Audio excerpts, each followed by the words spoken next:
எல்லோருக்கும் வணக்கம். இன்னைக்கு பாத்திர கடையில் போய் நல்லா பர்ச்சேஸ் பண்ணிட்டு வந்தாச்சு. எங்கள் அண்ணா சாமி வந்து என்ன சொன்னாங்கன்னா, உங்களுக்கு சீர்வரிசை நான் வாங்கி தரேன், சீர்வரிசை வாங்கி தரல, அதனால இன்னைக்கு வாங்கி தரேன், 5000 ரூபாய்க்கு பர்ச்சேஸ் பண்ணிக்கோங்கன்னு பாத்திர கடையில் கொண்டு போய் விட்டாங்க. நானும் சரி வேண்டாம், இப்போதைக்கு வேண்டாங்க, தேவைப்படும் போது வாங்கிக்கிறேன்னு சொன்னேன். இல்லை இப்போதைக்கு வீட்டுக்கு எதுவும் உங்களுக்கு அர்ஜென்ட்டாக தேவைப்படுதோ வாங்கிக்கோங்க அப்படின்னு சொல்லி சொன்னாங்க. சரிட்டு நான் அள்ளிட்டு வந்தாச்சு. என்னென்ன வாங்கியிருக்குன்னு பார்க்கலாமா? நானே பேசினேன், சாமி மலைக்கு போயிட்டு இருக்குது, அதுக்கு சாமி காசு வேணும்ல, இப்போ இந்த இதுக்கு வாங்கினேன் அப்படின்னு. இல்லையாம்மா ஐயப்ப சாமியாக தான் இலவச சாமியாக தான் வாங்க சொல்லிச்சு அப்படிங்க. அதுக்கு முன்னாடி ஃபேன்சி ஸ்டோருக்கு போய் நெயில் பாலிஷு, ஜடவள்ளி, கிளிப்பு இதெல்லாம் வாங்கிட்டு சாமி ஒன்று வாங்கணும்னா வற்புறுத்தி வாங்க வச்சிருங்க எங்களை. வேண்டவே வேண்டான்னு நான் சொல்லுவேன். ஆனால் சாமிக்கு காசு வேணா கொஞ்சம் கையில் இருக்கும்னு நான் வேண்டாம். ஃபேன்சி ஸ்டோர் போய் இதெல்லாம் வாங்கிட்டு வந்துட்டோம். அப்புறம் வந்து பாத்திர கடையில் ஃபஸ்ட்டு எங்கள் அம்மாவுக்கு வாங்கினாங்க. ஃபஸ்ட்டு இதுதான் வாங்கினோம். மணி வந்து எங்கள் வீட்டில் இல்லை, ரொம்ப குட்டியும் அந்த ஆட்டுக்கெல்லாம் கழுத்தில் கட்டி விடுவாங்க, அது மாதிரி சின்னதாக தான் இருக்குது, மாட்டுக்கு கட்டி விடுற மாதிரி. அதனால் வந்து அதை பார்த்துட்டு இருந்துட்டு காயத்ரி ஞாபகப்படுத்தினா. அப்படி கோவிலுக்கு கரெக்டாக மணி வாங்கணுமா, கோவிலுக்கும் வாங்கிட்டு அங்கே வீட்டுக்கும் வாங்கிட்டு அவங்களுக்குமே எங்கள் அம்மாவுக்கும் வாங்கி கொடுத்தாங்க ஒரு மணி. இது வந்து 536 ரூபாய்க்கு ஃப்ரெண்ட்ஸ், வெயிட்டு நல்லா பயங்கர வெயிட்டு. அதுக்கப்புறம் எங்கள் அம்மா வந்து ரொம்ப நாளாக டார்ச் லைட் இல்லைன்னு சொல்லிட்டு இருந்தாங்க. எங்கள் வீட்டை சுற்றி தான் உங்களுக்கு தெரியுமே, புதற்காடு மாதிரி லைட்டு இல்லாமல் இருக்குவேன். எங்கேயாவது வெளியில் போனாலும் வந்தாலும் டார்ச் லைட் வேணும்னு சொன்னதுனால நான் கூட மறந்துட்டேன், ஞாபகமே இல்லை. காயத்ரி கரெக்டாக ஞாபகப்படுத்தி கடைசி நேரத்தில் இது வாங்கினோம். இது 300 ரூபாங்க ஃப்ரெண்ட்ஸ் இது. ஆனால் இது நல்லா சார்ஜ் நிற்குன்னு சொன்னார் அவர் கடைக்காரர். உங்களுக்கு நல்லா யூஸ்ஃபுல்லாக இருக்குங்க சார்ஜ் போட்டிங்க அப்படின்னு. அதே மாதிரி தான் சூப்பராக இருக்குது. இது வந்து வாங்கி ஒரு 2 வருஷம் ஆச்சுங்களாம். பேக் 2 வருஷத்துக்கு முன்னாடி சார்ஜ் போட்டதாம். அது போட்டு இப்படியே வச்சுட்டாங்க, எரியுது வருங்கன்னாரு. அது ஒன்று வாங்கினோமா. அப்புறம் இது நான் வாங்கினேன். இந்த வாடா போஸ் எதுக்குன்னா, இந்த இட்லிக்கெல்லாம் அரிசி, ரேஷன் கடை அரிசி ஊற வைக்கிறோம்லங்க, கழியும் போது கல் நிற்கவே மாட்டேங்குது. ஏமா இது மாதிரி எங்கள் அம்மா வேணும்னு சொன்னதால ஈயத்தில் தான் தேடினேன். ஈயத்தில் கிடைக்கவே இல்லைம்மா, இதுதான் கிடைச்சதுமா. இது 300 ரூபாங்க ஃப்ரெண்ட்ஸ்.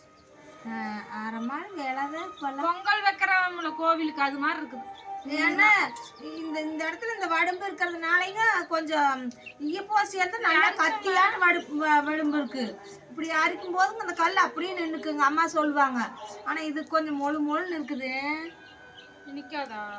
சரி பார்க்கலாம், ஒரு பருப்பெல்லாம் அரிக்கலான்ட்டு வாங்கினேன், அரிச்சு பார்க்கலாம். அப்புறம் இந்த அழுக்கு துணியெல்லாம் இங்க கச்சன்னு திண்ணையில போட்டு வச்சிடறாங்க குழந்தைங்க. ஃபர்ஸ்ட் எல்லாம் பாத்ரூம்ல ஓட்டுருவோம் துவைக்கிற கல்லுக்கிட்ட. இப்ப வந்து மிஷின்ல துவைக்கனாலும் இங்க வைக்க சொல்லுங்கன்னா கசகசன்னு ஓட்டுறான்ட்டு இது ஒண்ணு வாங்கலாம்னு நினைக்கிறேன், மறந்துட்டே வந்தோம். சரி இன்னைக்கு இதுவும் வாங்கிட்டு. இது 150 ரூபாய்ங்க இந்த கூட. அந்த அரைமாள் இது 150 நல்லா வச்சு மூடு. 150 ரூபா சொல்லிட்டாங்க. எப்படி நீட்டா வச்சுக்கலாம்ல திண்ணையில, அதனால இது. அப்புறம் டஸ்ட்பின் வந்து அந்த வீட்டுக்கு இல்லை, செவியூர் வீட்டுக்கு இல்லையா, அதனால கசகசன்னு இருக்குதுன்ட்டு அங்கே ஒன்று வாங்கினேன், முறமும் டஸ்ட்பின். அப்புறம் இங்கேயும் வந்து முறமுமே அதெல்லாம் உடஞ்சி போச்சா, இன்னொரு முறை கடையிலே இல்லைன்னு சொல்லிட்டாங்க, ஒன்று தான் இருந்துச்சுங்கன்ட்டாங்க. அதனால சரி டஸ்ட்பின்னாவது ஒன்று கொடுங்கன்ட்டு வாங்கிட்டு வந்துட்டேன். முறம் இன்னொன்று வாங்கணும். அதெல்லாம் ஞாபகம் இன்னைக்கு தான் வந்துச்சுங்க கடைக்கு போனதுனால. நானும் வாங்கணும்னு நினைச்சிட்டு மறந்துடுவேன். அப்புறம் இதுதான் ஹெவி வெயிட் சாம்பியன் மாதிரி. அன்னைக்கு கேட்ட சூடா ஏதாச்சும் ஊத்திராத, அன்னைக்கு இது மாதிரி வாங்கிட்டு வந்தாலும் சூடா ஊத்தி ஜூஸ் வடிக்கிறதுக்கு வாங்கிட்டு வந்துங்க ஃப்ரெண்ட்ஸ். ஏபிசி ஜூஸ் வந்து 3 மாசமாட்ட தொடர்ந்து ஓட்டேன். ஏமா அப்பெல்லாம் அது வடிக்கிறதுக்கு வாங்குறேன்னு வாங்கிட்டு வந்து நெய் கொதிக்க அப்படியே முடிச்சிருச்சுங்க சட்டியாட்ட. எனக்கு அந்த அறிவு கூட இல்லை பாருங்க. நெய் காய வச்சு என்னமோ இரும்பு இதுல ஊத்துற மாதிரி ஊத்தி அப்படியே முடிச்சிச்சு. அவ்வளோ பெரிய சல்லடை. ஒரு சல்லடை, அது சூப்பரான சல்லடை. எங்க பெரியம்மா வீட்டுல இருக்குது இது மாதிரி. பால் வடி டீ வச்சு அவங்க டீ கடை வச்சிருக்கும் போது வாங்க இது மாதிரி 2 ஃப்ரீயா வாங்கிட்டு வந்தோம். கேட்டு அடிச்சு பிடிச்சாங்க, ஏதாவது ஒன்னையாவது கொடுங்க, 5000 ரூபாய்க்கு வாங்கிருக்கிறோம் அப்படின்னு சொல்லி கத்தி. இது ஒண்ணு காயத்ரிக்கு, அது காயத்ரிக்கு மட்டும் ஒண்ணு கொடுக்குறாங்க. ஏங்க அப்புறம் நானன்றதெல்லாம் வச்சுட்டு போயிடுவாங்கன்னு கத்துட்டு எனக்கு ஒண்ணு கொடுத்தாங்க. 2 வாங்கினா வாங்க. இது கடையில் அவையில பெரியமா கொடுப்பாங்க. இது ரேட் அதிகமாக தான் வந்துச்சு, நான் மறந்துட்டேன், அவ்வளோ இல்லை பாருங்க. இது நான்ஸ்டிக் ஒன்று வாங்கினேன். ஒவ்வொன்றெல்லாம் அடி பிடிக்கிற மாதிரி ஏதாவது ஒன்று செஞ்சோம்னா அடி பிடிச்சிக்குதுல்ல, அந்த மாதிரி ஐட்டம் மட்டும் இதில் செஞ்சுக்கலாம் அப்படிங்கிறக்காக. சிக்கனே அதில் செஞ்சோம்னா பார்த்துங்க அடியில் அப்படியே பிடிச்சிக்கும், அப்படியே நின்றுக்கு. அந்த கிரேவி வறுவல் செஞ்சோம்னா பிடிச்சிக்குதுல்ல. அப்புறம் அல்வாவெல்லாம் செய்ய முடியாது, அந்த மாதிரி கேசரியெல்லாம் கிண்டுறோன்னா இதெல்லாம் கிண்டலாம்ல, அந்த மாதிரி ஒரு இதுக்கு வாங்கிட்டு வந்தேன். அதுக்கு பாருங்க இப்போ மூடியோட வாங்கிட்டு வந்தேன். இதெல்லாம் வாங்கிட்டு வந்துட்டேன். எனக்கே மனசு கேட்கவே இல்லை. அதுக்கப்புறம் சரி பில்லு இவ்வளோ வந்துருச்சேன்ட்டு இது ரிட்டன் கொடுத்துட்டு வேற சின்னதாக வாங்கிக்கலான்ட்டு வாங்கினேன். அப்புறம் காயத்ரி தான் பரவாயில்ல வாங்கிக்கோங்கன்னாட்டி வாங்கிட்டேன். மணியுமே ஐயோ சின்னதாக வாங்கிக்கலாங்க அப்படின்னு. ஆனால் பார்த்தீங்கன்னா எல்லாத்துக்கும் பார்த்தீங்கன்னா ஒரு 50 60 தாங்க டிஃப்ரெண்ட்டு. பெருசாக வாங்கினாலும் அதே ரேட்டு தான் வருது, சின்னதாக வாங்கினாலும் தான் சின்ன பொருளுக்கு தான் அதிக ரேட்டே போடுறாங்க. அப்புறம் ஒரு 60 ரூபா டிஃப்ரெண்ட்டில் கொஞ்சம் பெருசாக இருக்குது. அதனால சரி பெருசே வாங்கிக்கலான்ட்டு வாங்கிட்டு வந்துட்டு இன்னும் அவங்க பாதி பாத்திரம் எட்டு போயிருக்காங்க வடச்சட்டி. ஆனால் நான் 200 ரூபாய்க்கு இந்த நம்பியூர் வாங்கிட்டு வந்தேன்ல எலக்ட்ரிக் கடையில ஆர்கேவி அந்த கடை பேரு சூப்பராக ஒரு 8 வருஷம் நினைச்சது பார்த்தையா. அந்த மாதிரி தான் இது நினைக்குங்க நாங்கள் இன்னும். ஆனால் இது 300ங்கிறாங்க. அத்தான பல்ப் இருந்ததே 200 ரூபாய்க்கு தான் வாங்கினேன் நான். அது அப்போ வாங்கின அப்புறம் நான் 100 ரூபாய்க்கு கேட்டேன் ஃப்ரெண்ட்ஸ். 100 ரூபாய்க்கு அவரும் வச்சிருந்தாரு. போன டைம் எங்கள் அப்பா வாங்கிட்டு வந்து 100 ரூபாய்க்கு தான் வாங்கி ரொம்ப நாள் வந்துச்சு. கீழே போட்டு அது உடஞ்சிருச்சு. அதோட நல்லா இருந்துச்சு. நல்லா இருந்துச்சுங்க. அதே மாதிரி வச்சிருந்தாங்க 100 ரூபாய்க்கு பெருசா. கேட்டதுக்கு அவரே நின்ட்டாரு இது ஃபால்ட் வருதுங்கிறாங்க. அப்புறம் வாங்கிட்டு போயிட்டு எங்களை சொல்லக்கூடாதுன்னாங்க. சரி இதை வாங்கிட்டு போகிறேன், ஃபால்ட் வந்தால் ரிட்டர்ன் பண்ணிடுவேன். சரி நாங்கன்ட்டு வாங்கிட்டு வந்துட்டேன்.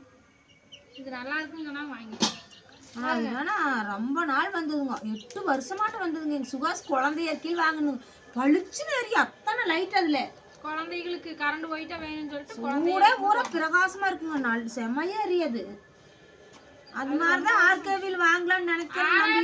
அதுக்கப்புறம் தான் இதாச்சா? ஆமாம், அங்கே கொண்டு போய் தான் எப்படி இருக்குன்னு சொல்லுங்க. எல்லாம் யூஸ்ஃபுல்லாக தான் வாங்கியிருக்கறனால வெட்டி செலவு பண்ணிட்டுனா நீங்கள் தான் சொல்லணும். எனக்கு வாங்கினதுக்கு அப்புறம் தான் எதுவுமே அங்கலாப்பா இருக்குது. சரி இத்தனை வாங்கிட்டுமே அப்படின்னு அந்த மாதிரி தான் இப்போ தோணுது. இதெல்லாம் வாங்காமல் இருந்துருக்கலாமோன்னு. ஏன்னா நான் சாமி மலைக்கு போகிறக்கு ஏதாவது செலவு காசு வேணும்னு மட்டும் நான் இதெல்லாம் எதுக்கு வாங்கினீங்கன்னு. நான் என்ன பொங்கத்தவளை எனக்கு வாங்கி கொடுத்தியா? பொங்கத்தவளை வாங்கி கொடுக்கல. அப்போ இதை அப்படியே வச்சிட்டோம்னா பொங்கத்தவளை வாங்குறதுக்கு வச்சுக்கலாம். வாங்கணும்னா வச்சு யூஸ் பண்ணிக்கலாமா? அது நான் நீங்கள் முதல்ல குலதெய்வத்தில் நோம்பி வந்தப்போ நான் என்ன ஒன்றுமே வாங்கி கொடுக்கல.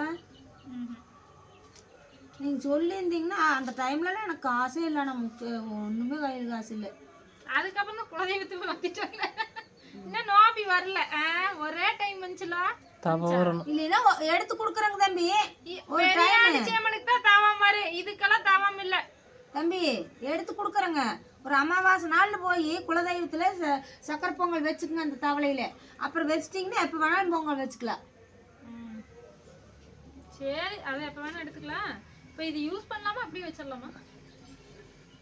அப்படியே வைக்கிறனால வெயி குழம்பு போசியெல்லாம் வேணா எடுத்துக்கப்பா அப்படின்னாங்க.